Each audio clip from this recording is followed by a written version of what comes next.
Good day, everybody. Welcome back to another art lesson with me, Ms. Snyman. By the end of today, we would be able to compare two artworks with each other in order to find a thematic link between the two. Tell me, what can you presume from comparing a painting by a European artist, in this case Vincent van Gogh, to a painting of a South African artist, in this case George Pemba? Now remember, I like to imagine myself to be an inspectrice. My mission is to understand the murderer's motive. Any artwork is a murder scene. On arrival at the scene, I will always first observe. That's it, only observe.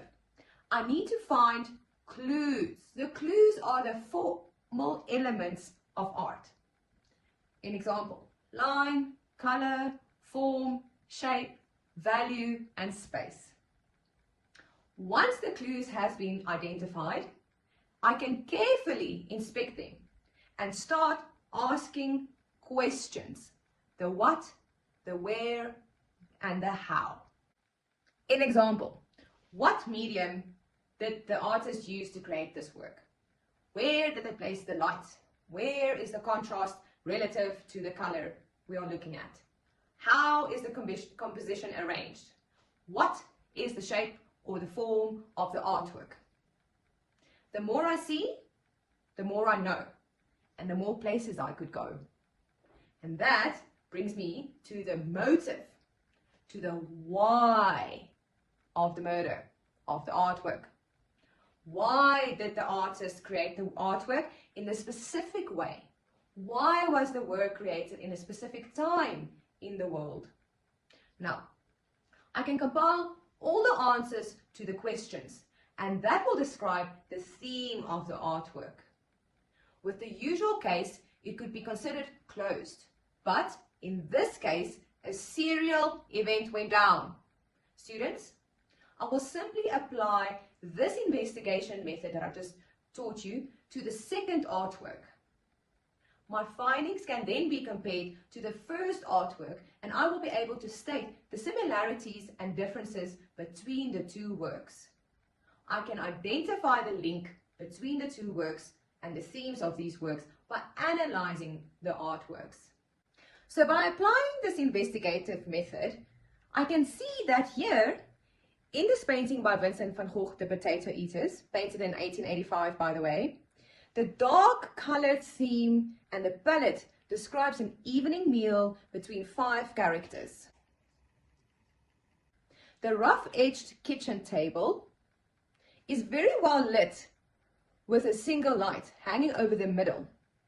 With thick impasto texture, Van Gogh emphasizes this girl with her back towards us.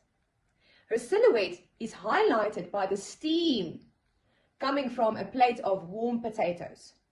None of the characters in this painting are talking or making eye contact, yet through the dirt on their hands, as we can see, and their expressions, and through their body language, we can tell that this is a dinner for hard-working people. It's a scene of a familiar to the majority. It is an event of everyday life. In Township Games by George Pemba, painted in 1973 by the way, we see 1, 2, 3, 4, 5 characters, but it's only that 4 that's placed in the foreground that takes the full focus. A bright and rich colored palette displays the mood of the characters to be joyful, and complementary colors between the red and the green locks us into what is happening in the scene. It is thanks to the direction of the limbs that we can see what the activity of the characters is. It's a dance. But it is through the fading of the green into the blue, into the white, and that moving into the yellow, into the sunset perhaps, that we may assume that this is an activity of the characters that they practice to disregard their daily responsibilities. In Township Games, an everyday activity between young friends is portrayed. So even though the potato eaters is portrayed as a gloomy scene with a dark palette and characters that are exhausted of hard-working peasants.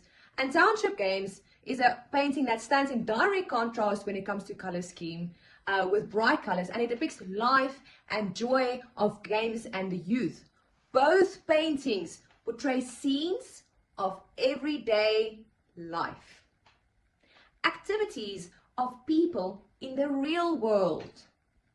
And it is in this real world of the everyday of both paintings that the thematic link between the two artworks are made.